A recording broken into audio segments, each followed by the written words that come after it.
Okay, quick thing before we start the show. Big changes are happening all around us. Are you ready?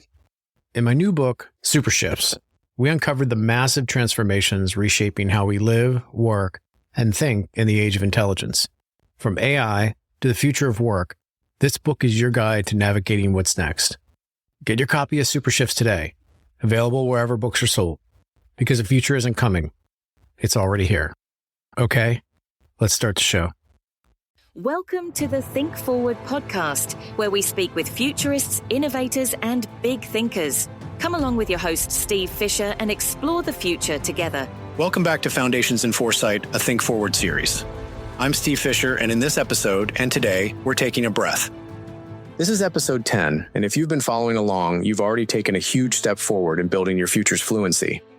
We've covered why foresight matters, how to think in multiple futures, how to spot weak signals of change, and how to break free from default thinking. But here's the thing. Learning about the future isn't the same as applying it. That's what today is about. This is your chance to step back, reflect, and start connecting everything we've explored so far to your own world, your work, your life, your decision-making. I'll walk you through a few reflection exercises, help you identify where you want to go deeper, and set some personal goals for continuing your journey into foresight. Because the future isn't just something we analyze, it's something we actively shape. All right, let's get started. Looking back, what have you learned so far? Before we jump into exercises, let's take a moment to reflect on what we've covered in these first 9 episodes. We started by breaking down a core truth. The future isn't a fixed point. It's not something that just happens to us. It's something that is constantly being shaped by choices, trends, and disruptions. We talked about multiple futures thinking, the idea that instead of assuming one inevitable path forward, we have to prepare for different possibilities. The best leaders, innovators, and decision makers don't try to predict the future. They prepare for several potential futures at once. We also dug into default thinking, the mental shortcuts and assumptions that trap us in outdated ways of seeing the world. If you've started noticing where you've been locked into linear, status quo thinking, congratulations, you're already leveling up. And then there's weak signals. If you've been paying attention, you're starting to see those small, early indicators of change, the ones that most people dismiss. Maybe it's a shift in how people interact with technology, a strange new business model that seems niche but has the potential to scale, or an unexpected cultural movement gaining momentum. You're learning to look beyond the obvious. So now, it's time to take everything we've explored and apply it to your own context. Reflection. Exercise 1. Where are you now? Let's start with a simple question. Where are you in your future's journey right now? Maybe foresight is brand new to you. Maybe this podcast is the first time you've heard about multiple futures, weak signals, or scenario planning. If so, that's great. You're at the start of a really exciting shift in how you see the world. Or maybe you've dabbled in foresight before. You've read books, followed trends, or even tried some futures thinking in your work. If that's the case, you're already building on a solid foundation. Wherever you are, take a moment to assess your comfort level with these concepts. Do you feel like you understand them but haven't applied them yet? Do some ideas feel clear while others are still fuzzy? Futures fluency isn't something you achieve overnight. It's a skill you keep refining. Reflection. Exercise. 2. What's one assumption you've started to question? One of the biggest signs that you're growing in foresight is when you start noticing the invisible assumptions running in the background of your thinking. So here's the question. What's one assumption about the future that you've started to question since starting this series? Maybe you've always believed that the way we work, offices, 9-to-5 schedules, career ladders, would always stay the same. And now you're seeing signs that work itself is being reshaped by automation, AI, and generational shifts.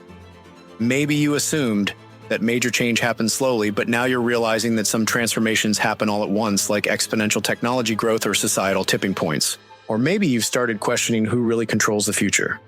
Instead of thinking that it's all in the hands of big governments, corporations, or policymakers, maybe you're seeing how culture, decentralized networks, and individual choices shape the direction we're heading. What's that one assumption that, just a few episodes ago, you wouldn't have even thought to challenge? That's where your foresight practice begins. Reflection. Exercise 3. What are you seeing that others aren't? Now let's take this a step further. One of the most valuable foresight skills is learning to see what others ignore. Think about your industry, your workplace, your community. What's something you've started noticing that other people around you seem blind to? Are there early signs of a shift that most people are dismissing? A technology that seems small now, but could completely disrupt how things are done? A cultural movement that's gaining traction, even if it hasn't hit the mainstream yet? Maybe it's a new behavior you've noticed in younger generations. Maybe it's a shift in how trust is being built in the digital world. Maybe it's a technological experiment happening in a different country that no one in your field is paying attention to yet. Pay attention to these things, because most people won't see change coming until it's too late. And that's exactly why foresight matters. Setting your next steps. What's one way you can start applying foresight? Let's make this practical.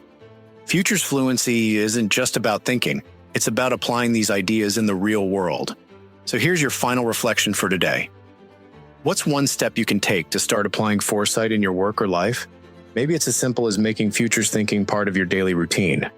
Spend 5 minutes each morning scanning the news, not just for headlines, but for weak signals of change. Maybe it's bringing futures thinking into your team or organization. If you're in leadership, how can you start asking better questions about the long-term implications of today's decisions? Or maybe it's diving deeper into a specific SuperShift trademark that's already affecting your industry. If you work in finance, what does the decentralization of power and blockchain technologies mean for your field? If you're in education, how is AI transforming how people learn?